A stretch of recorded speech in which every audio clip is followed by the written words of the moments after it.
and he's favoring that right leg. I don't know if it's a knee or an ankle, but he can't put any pressure right now on that ankle. He had a sprained ankle a couple of weeks ago, and that's one of the reasons he didn't get in the game a whole lot last week. So I know he's been nursing that.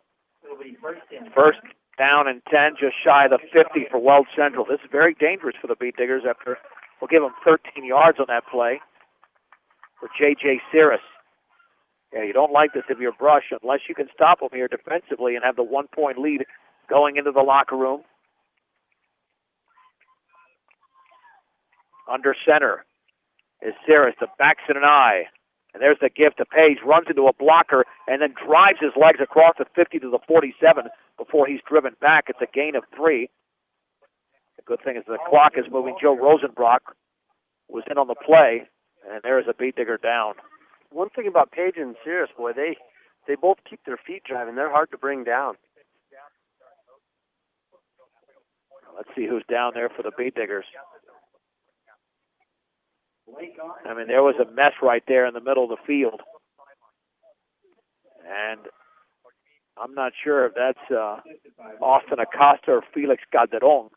I think I see a 6 there. But clearly the Beat Diggers on the ground is on his side. And hopefully it was the Beat Digger just getting his bell rung. But Brush has been relatively healthy all season. Dave, I don't know if you can see who that is on the ground for Brush, but flat on his back now. So it is Felix Calderon. When play resumes, it'll be 2nd down and 7 from the 47. With the Beat Diggers leading 21-20. In the second, for all of your title needs, visit Tim Weimer at Northern Colorado Title, 205 West Kiowa in Fort Morgan. And he's up on his feet. Yeah, I think he just got twisted around, Dave. I hope it's nothing big, because the Diggers have had, they just took one loss defensively, now they take another starter loss. That's going to be a pretty hard hit for this defense with a great player like Cirrus. 2nd down and 7 for the Rebels at the Beat Digger 47. And that helps Weld Central because it stops the clock temporarily. You run a play like they just did, and the clock keeps moving, but, if the Beat Digger's hurt, you got to make sure you're okay and not try to get up too quickly.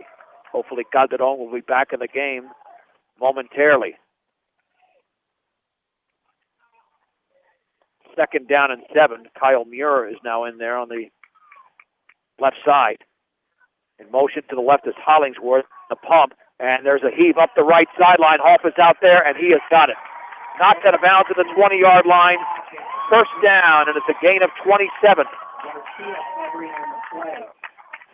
He just ran a pattern straight down the sideline, and Garcia was there. He was the corner on that side, but, there's such a height differential there. It's hard for Garcia to go up in the air and knock that pass down. Gain of 27, once again, just inside the Beat Digger 20.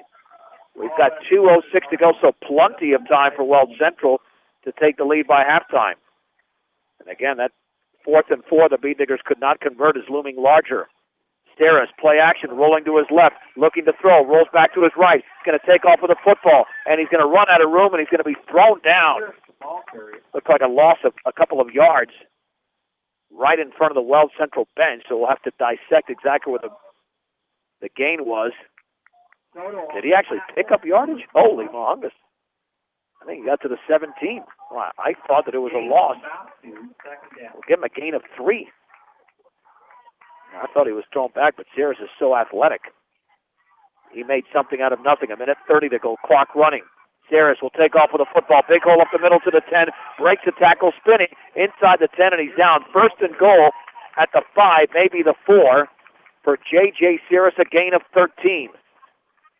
Right when you think you might have them knocked out, it's kind of reminiscent of that Eaton game. Right when you think you have them, then they don't give up. They don't just roll over for you. They come down fighting back. Eric Garcia made the tackle. Really, the only thing that Coach Dreitz talked about during Beat Digger Blastoff was the elusiveness of J.J. Cirrus. This guy's super dangerous. You can tell he's really a competitor. 1st and goal at the 4. Hand off to Hollister, running right, cuts it back, Is he into the end zone? I believe he's down at the 1, but there is a flag down, and that one's going to come back.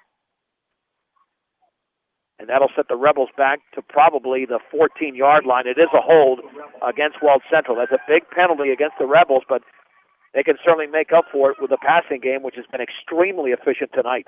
Yeah, he just throws the ball really well, but, you know, we're grateful that Weld Central keeps shooting themselves in the foot with these penalties. Now the ball's at the 15-yard line, amounts to an 11-yard penalty. First down and goal.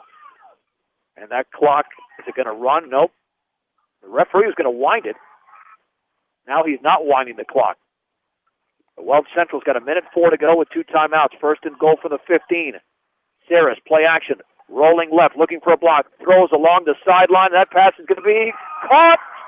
Touchdown! Holy mahungus, they did it again! That was Travis Sievers just beyond that pylon in the left corner from 15 yards away. The Rebels have reclaimed the lead. It's 26-21. Again, Sears just throws the ball up in the air and lets his receiver go up to make the play for it. And the Diggers are caught standing on the ground when the Weld Central players jumping up in the air to make the play. And you got to give those receivers of Weld Central credit for catching that football. That is the 3rd touchdown pass from Saris to Siebers. Looks like they'll go for 2 to try to get a 7-point lead. You know, the Bead Diggers are thinking they're not done here in the opening half because they've got 58 seconds to go and 2 timeouts. But you're right, Dave, that's all that is because the coverage has been good on many of these pass plays. But when you've got a guy like Travis Sievers, who is 6'3", and Brandon Hoff is 6'4", and your secondary doesn't measure up height-wise except C.J. Kukas, it's tough to stop these guys. Yeah, and Kukas isn't quite as tall as those guys even, but they're throwing against our corners that are about 5. I think Garcia's about 5'6" or 5'7" maybe, and Marlo's just a little bit taller than that. Yeah, Garcia's listed at 5'8", but I think you're right. I think that might be a little generous. Weld Central will go for 2. Man in motion to the right. Running that way, Sears throwing underneath. The pass is caught in the front corner of the end zone for a 2-point conversion. That is Brandon Hoff. 58 seconds to go before the break. Weld Central 28, Rush 21 on 1010 KSIR and KSIR.com. Well, the Rebels took advantage of the Bead Diggers not converting that first down, and they score. There's a low line drive fielded by Weiser at the 30-yard line, running to his right to the 35, and he storms to the 40 on that return, maybe the 41. The Bead Diggers do have time. 52 seconds to go and 2 timeouts. It was a 63-yard drive in 1:38. But let's see what the Bead Diggers do. They have 59 yards to go to tie this game by the break. Well, that's plenty of time the way the Diggers have scored tonight. We'll see if Weld Central drops some guys back now. I see they got a free safety that's now he's playing even deeper. He's about 15 yards off the ball, and they're putting some corners out there as the Diggers are spreading them out. Albo, Blake are the receivers to the left. 2 more out to the right. First and 10 for the 41. Garcia back to throw. Looking deep over the middle. The pass is going to be intercepted. Terrible throw at the 35-yard line by Brandon Hoff. C.J. Kukas was the intended receiver, but Hoff clearly had position. Yeah, Weld Central just shifted they had their corners over there. They had a linebacker over there to help cover those twins, but then their free safety just read the quarterback's eyes, and he just drifted over there and stepped right into that passing lane.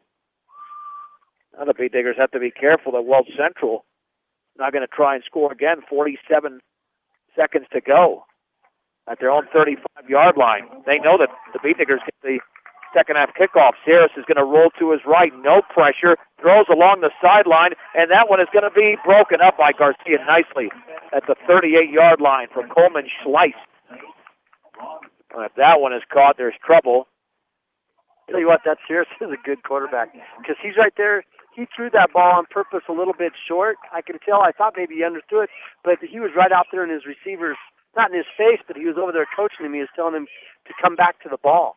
So he expected his receiver to make that automatic read and come back to the ball, and he didn't. How nice would it be if the Beat Diggers could pick off a pass and maybe pull off a surprise before the break? But I have a feeling, Dave, that Weld Central might have liked to run the football here, 2nd down and 10 at their own 35 with 39 seconds to go and running the football. Get the Beat Diggers off guard. The ball is loose in the backfield, and it's pounced upon by the quarterback, Cirrus. Now I wonder if the Beat Diggers will call a timeout with 36 seconds to go. It would make sense. It'll be 3rd down and 17, a loss of 7. The clock stopped. The clock did stop, but now they're rewinding it. But apparently Brush is not going to call a timeout. They do have 2 remaining. And at this point, I think Weld Central might just take a knee. It'd be safer than them handing it off, because that was about the best thing that could have happened to the Diggers there if they put the ball on the turf.